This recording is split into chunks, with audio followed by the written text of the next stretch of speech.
Alright, I'm here today to explain why mail-in ballots are a better form of voting than any other form of voting. Alright, so with mail-in ballots you can avoid any kind of long line completely. You don't need to wait in line at all, and that's better for everybody.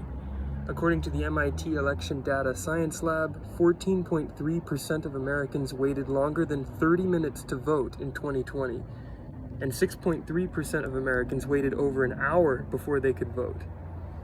According to the New York Times, if you took more than 30 minutes to vote in the 2020 election, you were more likely to be a poor Black American. So not only do you have to not wait in line to vote if you vote by mail, but also there's no time commitment required of voting by mail, except filling in and sending in your ballot. With in-person voting, people are required to budget time out of their busy schedules to vote on and only on election day, which election day is always a Tuesday. If they have kids, they'll need to make arrangements, and since it's a Tuesday, it's some time where they're going to need to be working probably, and so they'll need to take time off of work to vote with the currently existing system in most states. However, if you vote by mail, this stuff is unnecessary. It gives people more time to vote, it eases stress on voters, and gives them more time to become informed about the exact wording of measures that are on the ballot. So the question is, shouldn't people have more than one day to make these kinds of important decisions?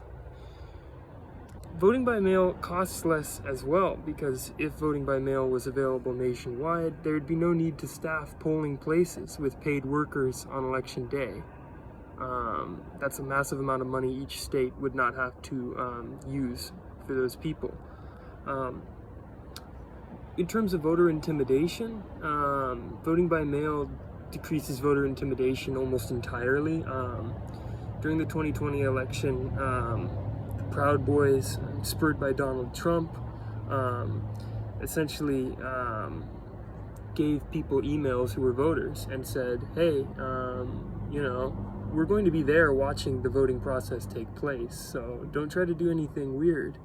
That's a form of voter intimidation, sending emails to voters and having them basically say you're being watched. It's legal to watch votes occur at polling places, but that doesn't mean that they don't factor into people's decisions about whether they're going to go out and vote, or how they're going to do it, or when they'll choose to do it. With mail-in ballots, that is not an issue. No vote-watching intimidation can take place when ballots are mailed in. So yeah, it lowers voter intimidation.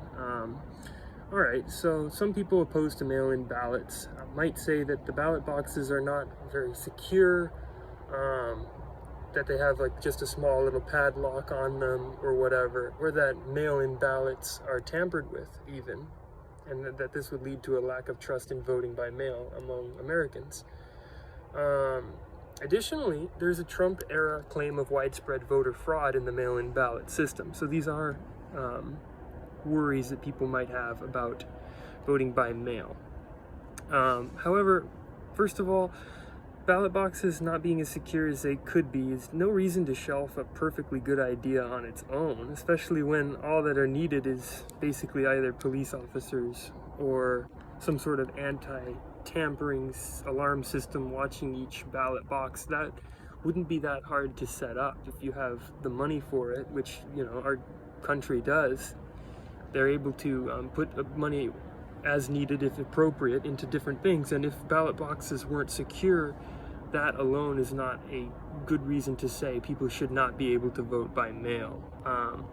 Mail-in ballots being tampered with, there's actually not a lot of evidence of that being the case, especially in Washington State where we live. There's actually no evidence of forged signatures found on ballots that were mailed in Washington State. There was one person who successfully signed their dog up to vote in Washington State.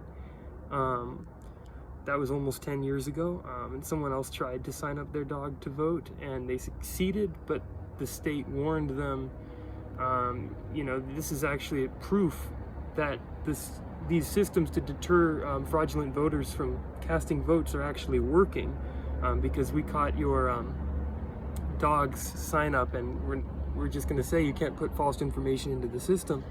So people are trying all the time to bypass the rules on voting systems and whatnot, but at the end of the day, these issues are minimal and they're being taken care of by experts, and there's a wide variety of law that exists to prevent people from voting when they shouldn't be able to, or voting twice. That's another concern. People can cast ballots when they vote by mail as many times as they want. That's another concern against voting by mail. However, sure, you can cast and print thousands of ballots, as Donald Trump once said, but if you cast 2, 12, 5, 1,500 ballots, they're only going to count one, and that's going to be the last one that you cast, and they're going to be concerned about you casting votes as well. If you try to cast a bunch, that might be cause for legal action. So that's why voting by mail is the best, and why it should be adopted nationwide. Thank you.